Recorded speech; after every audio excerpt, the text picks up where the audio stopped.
मानापमान नाटक हे रोमॅन्टिक प्रेमकथा असं आपण म्हटलं खरं, पण कितीही हलकं-फुलकं मनोरंजन त्यामध्ये असलं, तरी खाडीलकरांचा स्वभावधर्मच असा होता, की देशसेवेचा वसा तरुणांकडे दिल्याशिवाय त्यांना राहवलंच नसतं. आणि म्हणूनच धैर्यधराची व्यक्तिरेखा त्यांनी या पद्धतीने साकारली, की तरुणांच्या मनामध्ये अशा सेनानीचा आदर्श निर्माण व्हावा आणि देशसेवेसाठी काहीतरी करण्याची प्रेरणा त्यांच्या मनात निर्माण व्हावी. त्याशिवाय पैशापेक्षा प्रेम मोलाचं आहे, हा संदेश तर या नाटकातून आपल्याला मिळतोच. मगाशी आपण खाडीलकरांना संगीताचं अंग नाही याविषयी बोललो, पण किती जिद्दीचे असतील बघा, की या नाटकानंतर मात्र त्यांनी स्वतः गायनाचं सुद्धा शिक्षण घेतलं का? तर संगीताविषयीची माहिती आपल्याला असावी. या सर्व मंडळींनी आपल्या हातात दिलेला हा वसा आहे.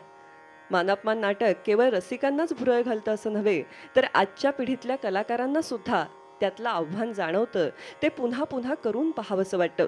आत्ताच आपण प्रेमसेवा शरण हे पद आनंददादांकडून ऐकलं आणि या पदाचा आनंद आता आपण चित्रपटगृहामधून सुद्धा घेणार आहोत. कारण नवीन वर्षामध्ये आपल्या भेटीला येतो आहे चित्रपट, ज्याची आपण सगळे आतुरतेने वाट पाहतोय. तो सुबोध भावे दिग्दर्शित आणि त्यामध्ये प्रमुख भूमिका असलेला चित्रपट संगीत मानापमान. आणि आजच्या या दिवाळीला तुमच्यासाठी हे छानसं सरप्राईज आहे, की सुबोध आपल्या भेटीला आलेला आहे. सुबोध, दिवाळीच्या या कार्यक्रमामध्ये तुझं खूप मनापासून स्वागत आणि दिवाळीच्या खूप खूप शुभेच्छा. कालनिर्णय दिवाळी पहाटमध्ये या निमित्ताने तू या चित्रपटाविषयी बोलणार आहेस. खूप कुतूहल आहे आम्हा सगळ्यांच्याच मनामध्ये चित्रपटाविषयी.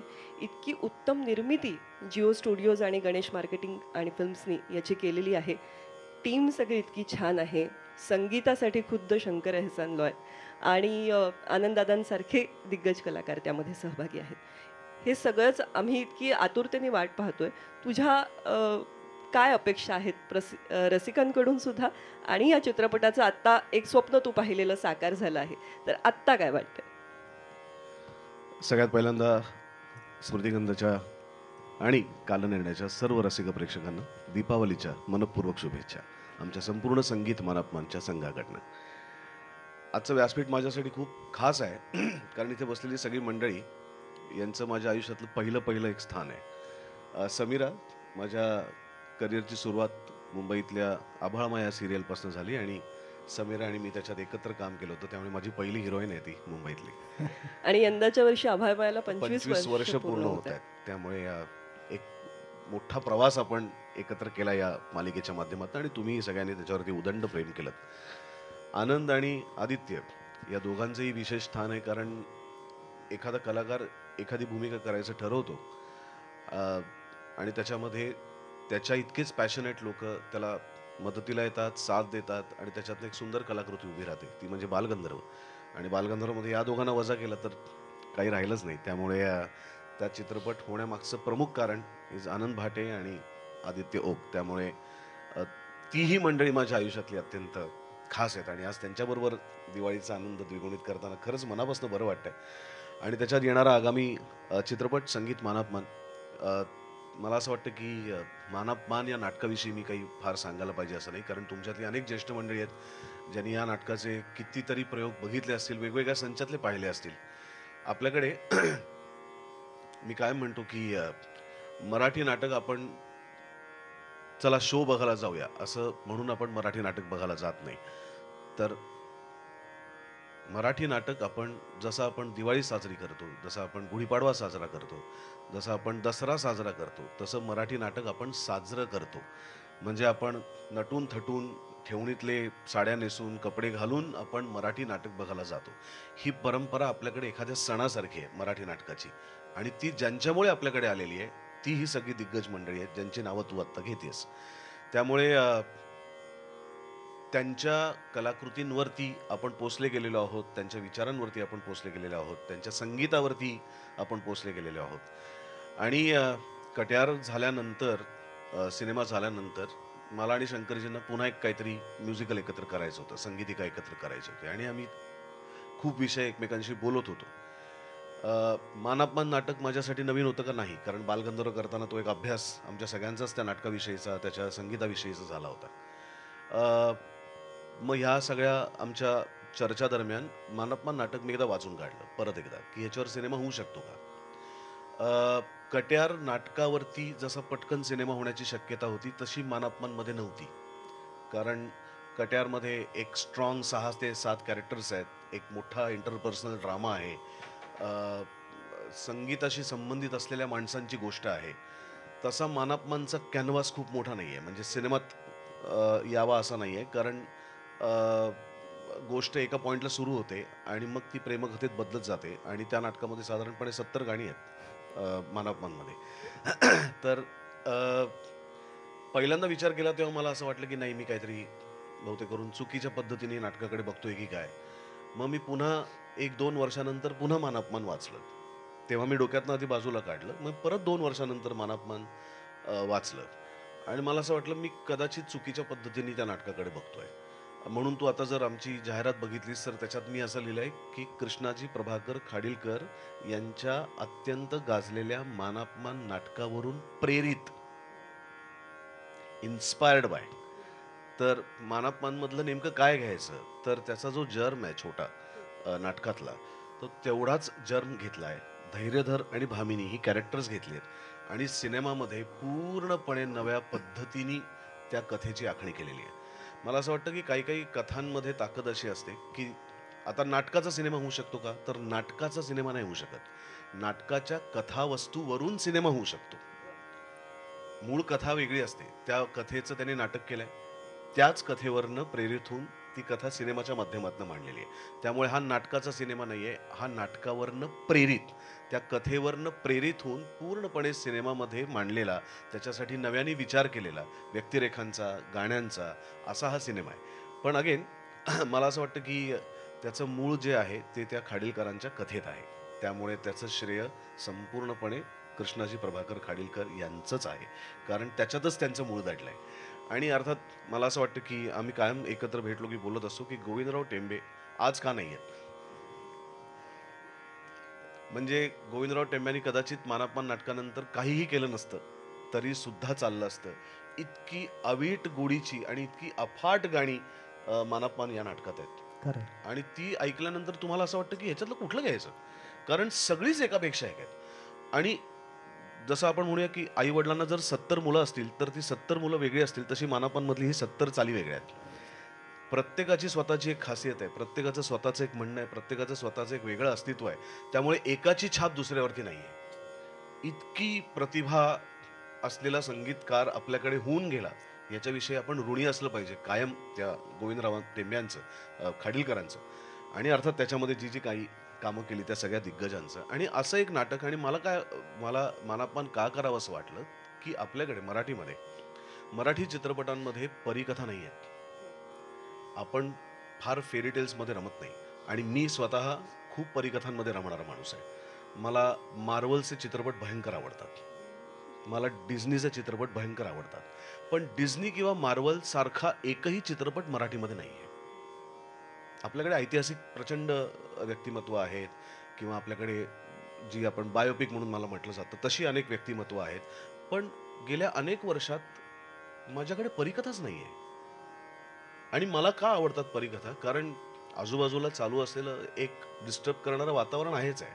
पेपरमध्ये आहे, तुम्ही समाजात टीव्ही बघितल्यानंतर तिकडे आहे, उठलात घराबाहेर पडलात की आहे.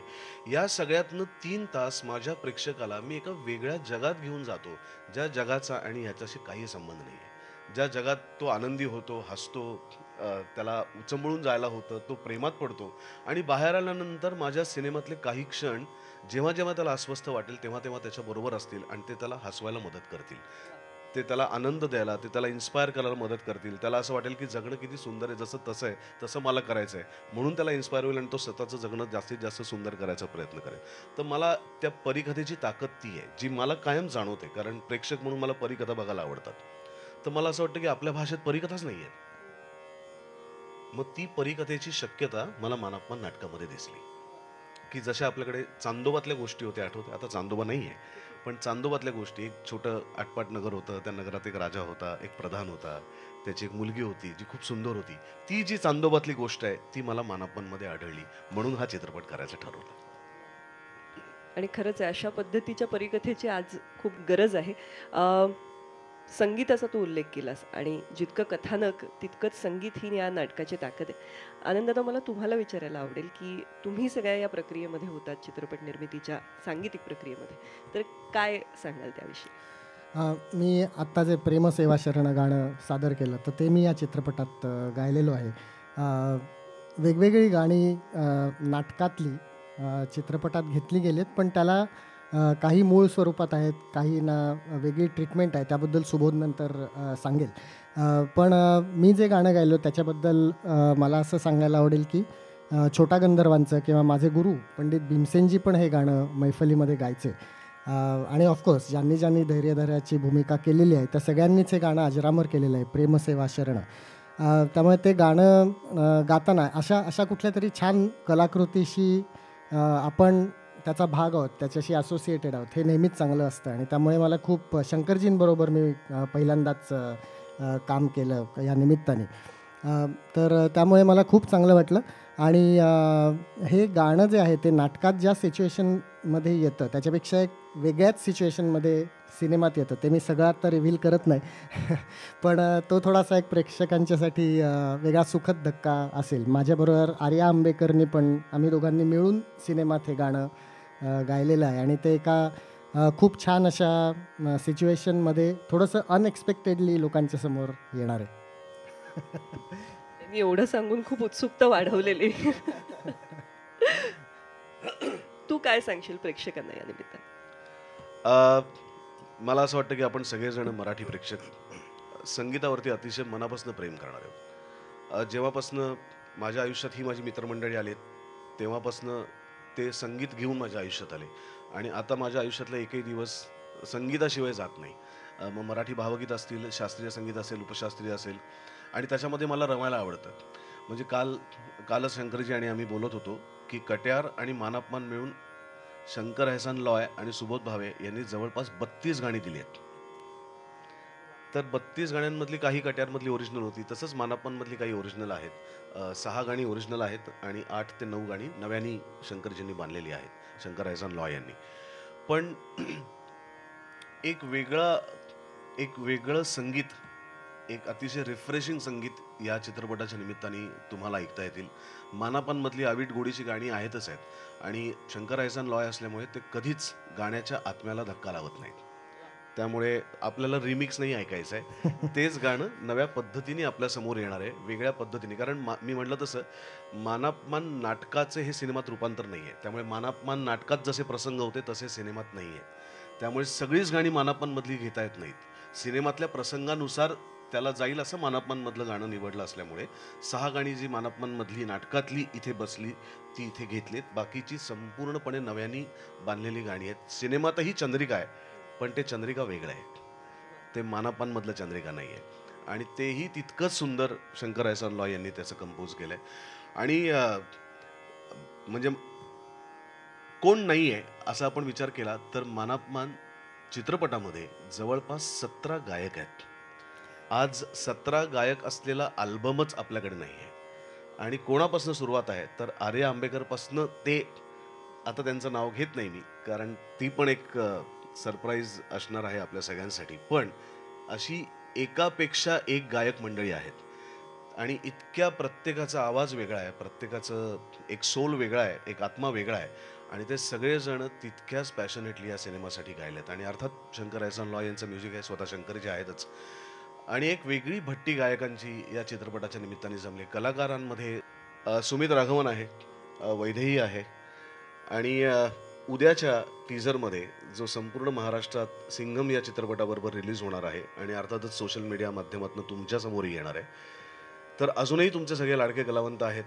उदाहरणार्थ निवेदिता सराफ आहेत, नीना कुलकर्णी आहेत, शैलेश दातार आहेत, अर्चना निपाणीकर आहेत आणि उपेंद्र लिमये ते देखील आहेत. त्यामुळे अशा कलाकारांची भट्टी या चित्रपटाच्या निमित्ताने तुमच्यासमोर येणार आहे. आणि माझं एवढीच इच्छा आहे की नवीन वर्षात 10 जानेवारीला हा चित्रपट तुमच्या सगळ्यांच्या समोर येतोय. नवीन वर्षाची एक संगीतमय सुरुवात, एक प्रेमकथा, एक परिकथा असलेल्या संगीत मानपमान या चित्रपटाने होते. आजपर्यंत तुम्ही आमच्या सगळ्याच कलाकृतींवरती भरभरून प्रेम केलं, आशीर्वाद दिलात. तसाच आशीर्वाद आणि प्रेम संगीत मानपमान या आगामी आमच्या चित्रपटावरही करा. जिओ स्टुडिओज आणि Shri Ganesh and marketing films निर्मित कृष्णाजी प्रभाकर खाडीलकर यांच्या ओरिजिनल संगीत मानपान या नाटकावरनं प्रेरित असलेला हा संगीत मानपान चित्रपट 10 जानेवारी 2025 पासून तुमच्या जवळपासच्या सर्व चित्रपटगृहात प्रदर्शित होणार आहे. आवर्जून थिएटरमध्ये जा आणि आम्हाला आशीर्वाद द्या. धन्यवाद. वा, आपण दिवाळीला हे बोलतो आहोत आणि आता नवीन वर्षाची चाहूल लागलेली आहे, पण इतके दिवस वाट पाहावी लागणार आहे याची निश्चित हुरहुर सगळ्यांच्याच मनात असणार आहे. कारण एक इतकी मुळातलीच भव्य दिव्य कलाकृती, त्यावर प्रेरित होऊन नव्या जुन्याचा संगम असणारी एक अशी सांगीतिक परिकथा आपल्या भेटीला येते आहे. भेटीसाठी आपण सगळे उत्सुक आहोत. तर संपूर्ण टीमला खूप खूप शुभेच्छा दिवाळीच्याही आणि पुढील यशाच्याही.